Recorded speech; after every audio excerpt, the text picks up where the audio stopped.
principal সকলক management training দিয়া science and টেকনলজিৰ ওপৰত কাম কৰা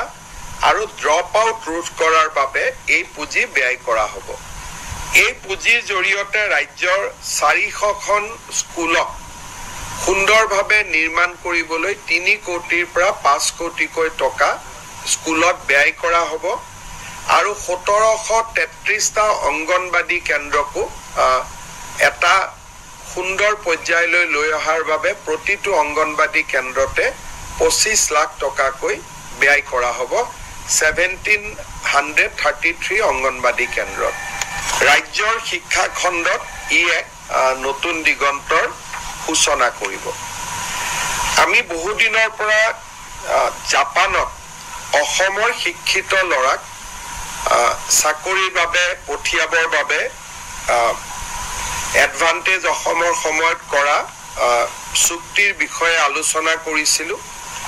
জাপানৰ পৰা 3টা কোম্পানীয়ে জাপান চৰকাৰৰ পৰা বিধিবদ্ধ অনুমতি লৈ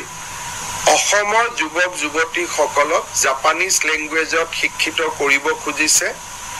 জাপানৰ এই কোম্পানী 3টাৰ নাম হ'ল Asian one company limited J6 Venture Limited আৰু মাইকো কেৰিয়াৰ পাৰ্টনাৰ্স লিমিটেড এই 3টা কোম্পানীয়ে অসমৰ লৰাক জাপানী ভাষাত শিক্ষিত কৰিব আৰু জাপানত নিশ্চিত নিয়োগৰ সুবিধা দিব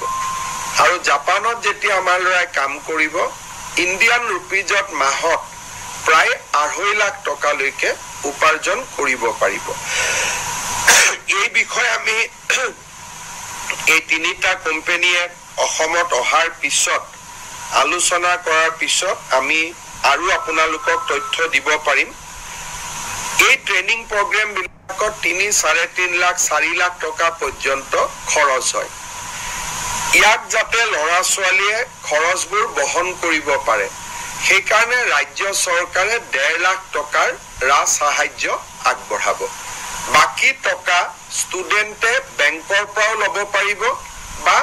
নিজেও ইমানখিনি পুঁজি তেওঁলোকে ব্যয় কৰিব পাৰিব কাৰণ 3 মাহ জাপানৰ দৰমহা তেওঁলোকে উভতাই দিব পৰা পৰ্যায়ত আহি যাব আমি প্ৰথম পৰ্যায়ত 3000 অসমৰ লৰাক জাপানত চাকৰি কৰিবৰ কাৰণে জাপানীজ ল্যাঙ্গুৱেজ ট্ৰেইনিং দিব খুজিছো আৰু বহুত সময়ত কোনোবা লৰা ছোৱালী যদি জাপানতো যাব নোখোজে জাপানৰ ইমান কোম্পানী এটা ইণ্ডিয়াত আহিছে তেওঁলোকে ইণ্ডিয়াতো কাম কৰিব পাৰিব জাপানীজ কোম্পানী ইন ইণ্ডিয়া এই আঁচনিখন যাৰ নাম আমি CM ফ্লাইট বুলি দিছো chief minister foreign language initiative for global human talent so এইটো আমাৰ এডভান্টেজ অসমত আমি ঘোষণা কৰিছিলো আজি তাক আমি এটা সম্পূৰ্ণ